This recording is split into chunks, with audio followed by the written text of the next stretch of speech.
Hi guys, it's Andy from Man City Fan TV. Well, welcome to this next episode of Who Are You? This time I've got the legend that is Colin. So Colin, who are you? Who am I? I'm Colin Savage. You might know me from, if you're on social media, as Prestwich Blue. I write for King of the Kippax, and I'm also a member of the City Matters Fan Consultative Committee. Wonderful. Well, listen, Colin, you're going to be asked 5 questions, like the same as all the other guests who've come on. Who are you? So, starting off with your first one, can you remember your first Manchester City game? Yeah, well, it's a bit of an odd answer, this, because my first visit to Main Road was, I believe, just about remember it, for Bert Troutman's testimonial, which must have been 1964, I think. Wow. Now, I don't remember much about it. And the only thing I remember is Stanley Matthews played in that game. And Bobby Charlton, it was a combined City United 11 against an international 11. So the rare sight of Bobby Charlton in the City shirt for that game. Really? Yeah. My first proper City game was March 1969, so just over 50 years ago. City played QPR, and I think we won 3-1. Wow. Well, that's some memories going back. And even though you might not be able to remember them all, but the likes of Troutman and Bobby Charlton and others, that must have been incredible. Yeah. I mean, I was just a bit too young to appreciate it, probably. Yeah. At the time. So I if I'd been 4 or 5 years older, it would have been a much better experience. But I think it was also the only game we went to as a family. My mum, my dad, and my brother and me. Fantastic. Well, on to your second question, which is your favourite all-time Manchester City game and why? Right. Well, obviously there's a few candidates for this.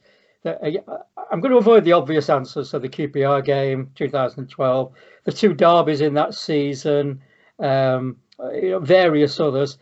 The one I'm going to go for, the one that sticks in my mind 40 years on, is a game we played against Liverpool in the 77-78 season. October 1977 it was. And at that time, Liverpool were at the peak of their powers, and we rarely got, as today almost, we rarely got anything against them. But we were there under Tony Buck, that 70s side. We were there equal in many ways, but they were a top side, one of the best club sides probably that's ever been. And more than often than not, we were on the wrong end of a thrashing, 3-4-0. And this particular game, so it was Main Road, early-ish in the October in the 1977-78 season, and we went 1-0 down in the first half. And usually that was enough for Liverpool. You thought, well, there's only one way this is going to go. The second half, we sat in the North Stand, and City were kicking towards the North Stand that half. And the second half was just an amazing performance from City. And we absolutely steamrolled Liverpool, beat them 3-1. And I always remember from that day, and why it was my favourite game, the atmosphere at Main Road. It was just absolutely frenetic. The noise, the kind of the volume. It was very similar to that kind of the QPR game or the United game a couple of games before. But the noise was the one thing that sticks with me is the way City just steamrolled Liverpool and the noise of the crowd. Can you remember who scored? Because March 77 was my first game against Norwich, a 2-0 win with Dennis Stewart scoring both. But I can't remember. I can't remember that game. Can you remember who scored? Joe Royal got the last one. Brian Kidd got one, but I can't remember for the life of me who got the first one. No, I can't remember. Joe Royal and we got Brian Kidd in that game. Might have been Mick Channon. Might have been, but I'm not sure. Not 100% sure of that. Well, listen. Okay, moving on to your third question. Who is your all-time favourite Manchester City player and why?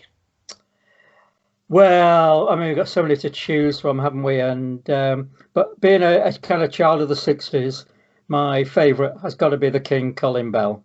Yeah. Why? I mean, he was just a complete player.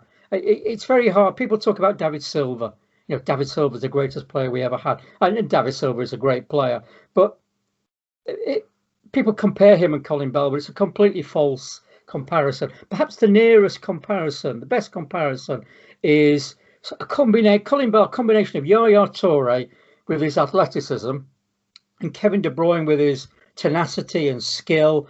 And Kevin De Bruyne's got a lot of what Colin Bell had. And they always say a typical Colin Bell moment was he would win the ball on the edge of the City area. He'd play a 50-yard pass out to, whoever, might have been Neil Young or someone like that, Mike Summerby. The ball would then come into the opposition penalty area, and Colin Bell would be there to nod or to fire it home. I mean, he had such a range. He was tireless. He never stopped running. He was quite tenacious in the tackle. He was a brilliant goal scorer. I mean, there's one goal he scored against Chelsea where it was just the ball just came over his shoulder and he just hit it first time straight into the back of the Chelsea net. And there was no emotion. There was no kind of show or ego. And I've been fortunate enough to meet him. And he's such a quiet, humble chap. Very. And he edges it for me from Dennis Stewart, who was another great favourite of mine. Someone else I've been privileged to meet and have a chat to on a couple of occasions. But yeah, people who, I'm not knocking anyone who says David Silva's our greatest ever player, but they never saw Colin Bell in his prime. Well, neither did I, because he'd come back from that big injury. So that the year I started, so I never saw him in his pomp. So that's my one regret, that I wasn't old enough to see him. Yeah. When he was incredible. Well, one story that always sticks with me. I used to know, a bit name dropping, used to know Mike Summerby quite well. He was a customer of my mum's cafe that she used to have. And he'd come in late lunchtime and he was on his own, and Mike doesn't like to be on his own. He's a great, chatter and raconteur. So he said, come and have, I was working there the summer holidays, he said, come and have lunch. So we sat down and had a chat, and we got talking about Malcolm Allison and what a great coach Malcolm Allison was. And Mike said, what makes him great is he can push any player's buttons. And he said, doesn't matter. He said, I'm quite full of myself. He said, so his way of pushing my buttons is to have a go at me, get me riled. He said, because I can get a bit overconfident at times. So, he gets under my skin. He said, with someone like Neil Young, who's a bit quiet, a bit unsure of himself, he's got his arm around the shoulder, he's building him up. So Colin Bell was my favourite player. So, what about Colin Bell? He said, no one needs to worry about Colin Bell. So he motivates himself. Brilliant. I mean, he's an absolute City legend without shadow of a doubt. He'd play in this team easily. Oh, yeah. Okay, on to your fourth question. Your best Manchester City goal you've ever seen and why? Right. Well, let's have me thinking this one. So obviously I've seen a few over the years. And just thinking of the ones that come to mind, the Alano free kick against Newcastle, which was an absolute stunner. And I still watch that to this day. And you see the ball swerve into Shay Given in the Newcastle net, and he just swerves away at the last minute. I was the first away game my son and I went to together was at Blackburn in 2003. We just moved to the Etihad. And there was an incredible free kick from Michael Tarner. It must have been 35, 40 yards. Yeah, the screamer. He's not going to hit that, is he? The next thing is in the back of the net. Another one, an incredible Dave Watson goal against Ipswich, headed goal, where he came in from a few yards out and he headed that ball as hard as anyone I'd ever seen kick a ball. And again, we were in the north stand just behind the goal he scored and just instinctively ducked. I mean, you think obviously the Aguero goal against QPR, Company's against United a couple of games, Company's against Leicester. In the title win in 2012 season, there were 3 goals in the 6 against Norwich, particularly the last one, which we swept from side to side. I thought was sublime. But the one that I'm going for, the one that got me out of my seat, just thinking, wow, I'm so privileged to see that. It may surprise you, but Yaya Toure's goal against Aston Villa in 2014, and it was a horrible night. It was absolutely throwing it down. We'd struggled in the first half to get a grip of the game. We needed to win that game. because it was the penultimate game before the West Ham game, which would win us the 2014 title. We were 3 up at that point, so the goal didn't matter. I think it was just about in injury time. He picked the ball up halfway inside our half, and just brushed off 4 or 5 Villa defenders to plant the ball in the back of the net. And I was just out of my seat. I thought, wow, have I really just watched someone do that? It was just an incredible solo goal. Well, he could have scored.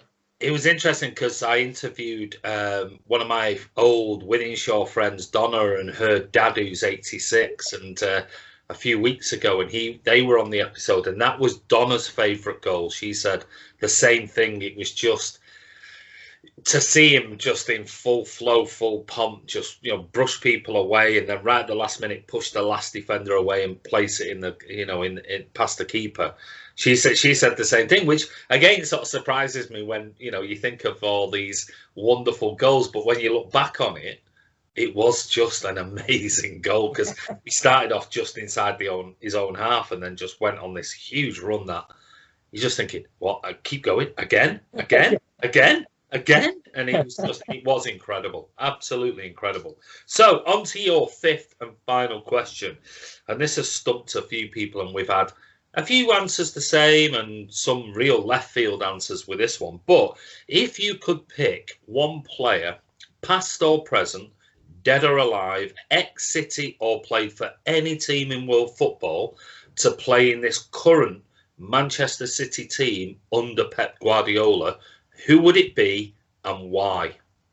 Right. Well, the answer to this may well surprise a lot of people. I mean, you go through the obvious candidates. Messi, it was an obvious one, and there was a window of opportunity a few seasons ago, which we unfortunately didn't work out. A lot of that 60s team, I think, would have found a place. Franny Lee, Colin Bell, certainly, Tony Book, Glenn Pardo, Mike Summerby. A lot of those players would have found the team. But the team I really loved was the 70s team. And we talked about the game against Liverpool. And that was a staggering team, the one under Tony Book. There was quality all through the team. You had Dave Watson, Mike Doyle, Alan Oakes, Dennis Stewart, Brian Kidd, Peter Barnes. I'm not sure Barnsley would have might have been a little bit not hard working enough for Pep, but Asa Hartford, all those sorts of players would have in the 70s. But one, and he was at our supporters club branch a few months ago, actually last season, and he was a player he started off as a defender, played up front as an attacker, and then ended his career in midfield, and that's Tommy Booth. Which may surprise her, but he was one of the most versatile players I've ever seen. He was a really good defender. Yeah. And there was a problem in a game early on in the season. I think it was Sheffield United, and we were short of the forward. So Tommy went up front and scored. Then he played in midfield. And I remember, I think it was the game after we won the League Cup final in '76. I think we played one of the Sheffield teams. Again, it might be Sheffield United at home. And I think he set up all 4 goals from midfield. I think, if I remember rightly, I'd have to check that. But it was quite funny because Tommy's quite a wit. So I said this to him. I said, thinking back to you played everywhere. You'd have been great in this Pep. How would you fancy your chances in this Pep team? And he said, give over, I'm effing 69 or whatever it was. But Tommy Booth, again, would have been the perfect Pep Guardiola player because you can play, you think about Fernandinho, defensive midfielder or defence, but you wouldn't play him in the Kevin De Bruyne role. But Tommy Booth could play anywhere in that team. And to me, he'd be the perfect player for Pep. And another one, again, I mentioned him before, Dennis Stewart would have been a great Pep player, I think, tenacious, hard-working, a goal scorer. Again, could play across. He wasn't a winger. He could play as. And I asked Dennis this question. He said, I started off as a winger, he said, but he said, really, I played all across the front line. I was, what you call a wide striker. And again, that's another thing that Pep would have loved. So I'm going to go for Tommy Booth, because Tommy could have played in any, apart from probably the wing, he could have played in any position in the team, in a Pep team. What a fantastic answer and a fantastic sort of description of why he could fit into this Pep Guardiola system, which I interviewed him at the parade, and he was a proper character. He'd had a few by then. Well, he's always just had a few by Yeah. He was a lovely guy. Gave so much time to the fans. He was just amazing. But anyway, Colin Savage, Prestwich Blue, I just want to say a massive thank you for coming on this latest episode of Who Are You? If people want to follow you on social media, Colin, do you want to tell them where they can? Well, I've told them already. I'm at Prestwich Blue on Twitter, which is the only social media I do. So I'm just coming up to 10,000 followers, I think. So if you want to make, if anyone wants to start following me in the next few minutes, you might be the lucky 10,000. So it's been good to do this. So. Brilliant. Well, listen, this is Andy from Man City Fan TV. This is Colin Savage, otherwise known as Prestwich Blue on Twitter. This is the latest episode of Who Are You? And if you're not a subscriber, click subscribe, click the bell icon for notifications when a new video comes out. And don't forget, comment below the video. And if you want to come on a series of Who Are You? All you have to do is send me an email, mcfcfantv@gmail.com. So one last time, Colin, thank you very much, mate. It's a pleasure. Cheers.